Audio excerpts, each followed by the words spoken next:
The White Island Eruption. The year is 2019, the 9th of December. Whakaari, or White Island, located in New Zealand, is a popular tourist destination. This was not just a normal island for sightseeing. It was also known and explored for being an active volcanic zone.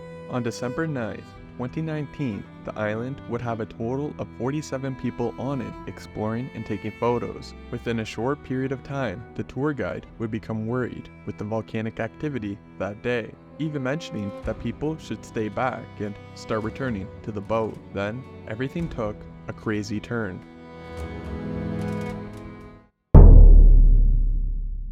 All the events that took place at White Island were captured on video by a man named Alessandro Kauffmann.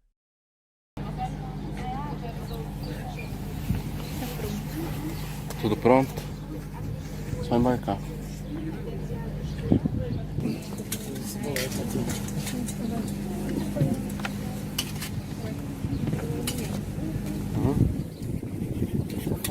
Pronto? Morning. Morning. Morning. Thanks, guys. Morning.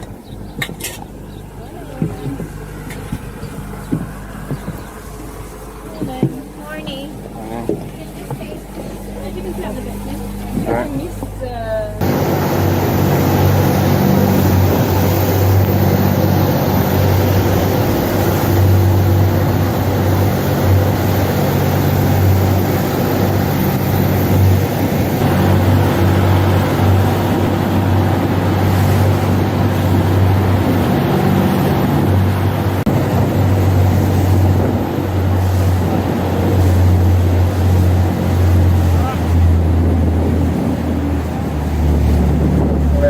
Welcome to Whakaari, just coming under works right here, guys. We're going to get that flag seated on one of our moorings. While we do that, I'll just quickly give you a history of the island.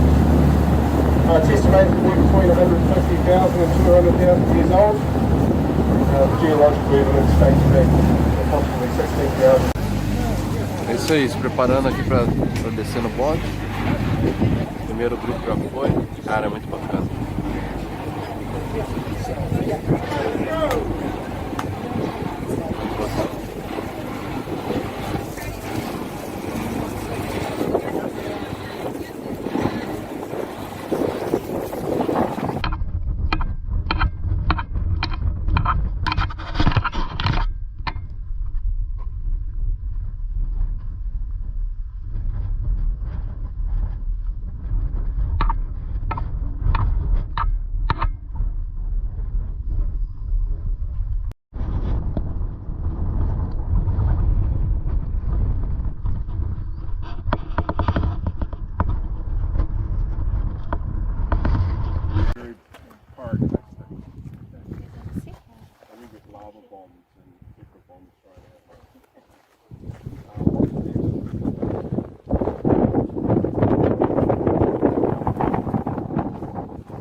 About 100 degrees to well over 300. So it does get very hot. Latest temperature reading is sitting around about. Photo opportunity out there as well. You'll notice there's an area where there's a bit of bubbling water. Please don't go too close to it because it is undercut. Not quite sure where it sort of ends up under our feet. And you may need to use your mask up there, okay? Now if you do get engulfed by the steam, just basically turn your back to it. And if you need to, you can just crouch down.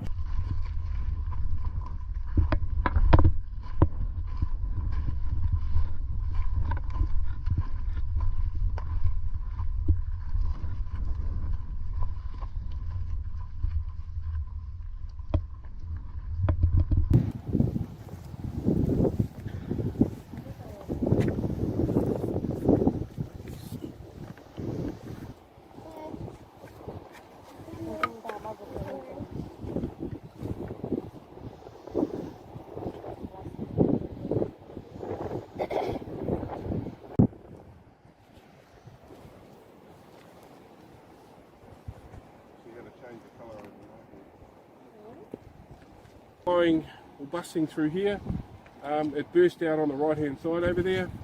And there's the crater lake level sat there for about 2 years. Then in 2000, I'm a little bit worried why it's going green.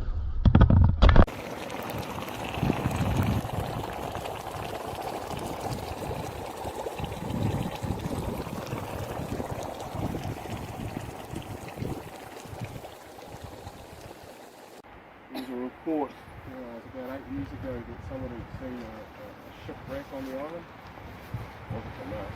So they did a big eradication and they killed about 70 of these little Polynesian wrecks, which is a bit of a shame.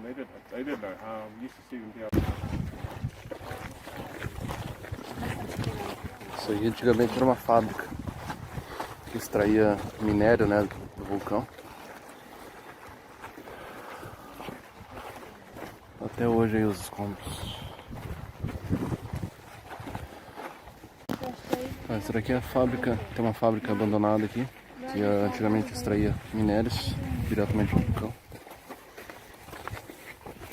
As madeironas, olha. Caramba. Isso daí é uma nota. É? Uhum. Acabou, estamos indo embora já. Dá uma ligada na visão. Cara, muito bonito, vale muito a pena.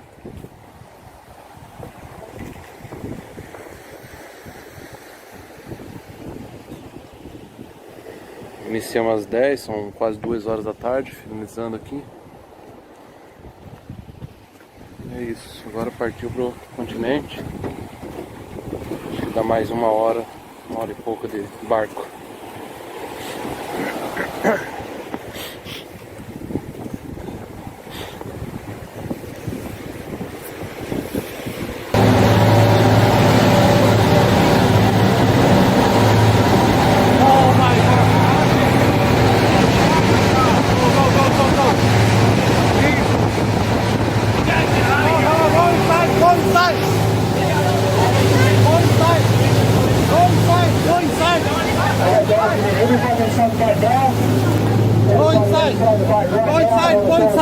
Man, That's terrifying. You can't tell your mom. You can't tell your mom this happened. no. Man, look. Jeez. Are you gonna be okay? Why are you so close? I don't know. Come on. Let's get off of here. Jesus.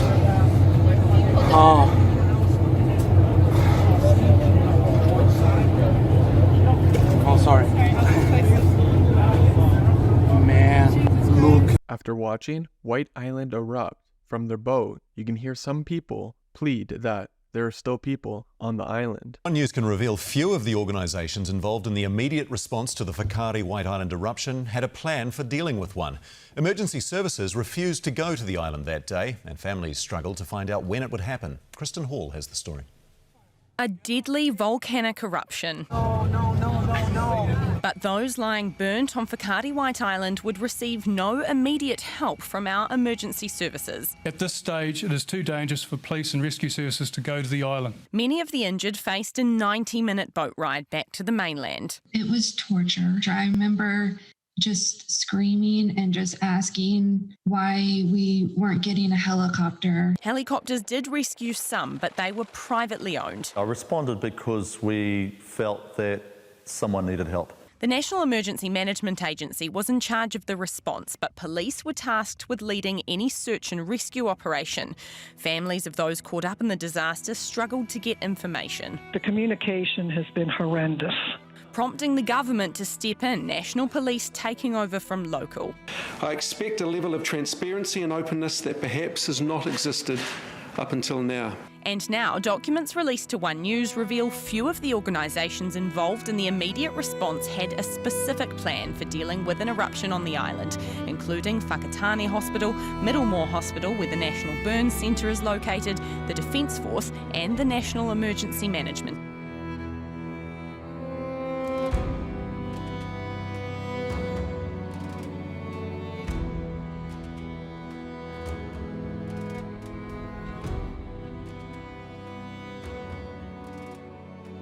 On December 2022, a group of about 20 people, which included family members of victims, survivors, and first responders, returned to the island in order to place a memorial plaque to honor the 22 deceased victims. Since the White Island eruption in 2019, tours to the island are no longer permitted. There are flight companies that do tour the island from the air, and those are still legal and the only legal way to actually view the island now. 3 days after the eruption, White Island returned to normal volcanic levels or previous levels. Over the course of a few days after the eruption, bodies were recovered and some would die in hospital from their injuries. 25 people would survive this event and change the course of tourism on White Island.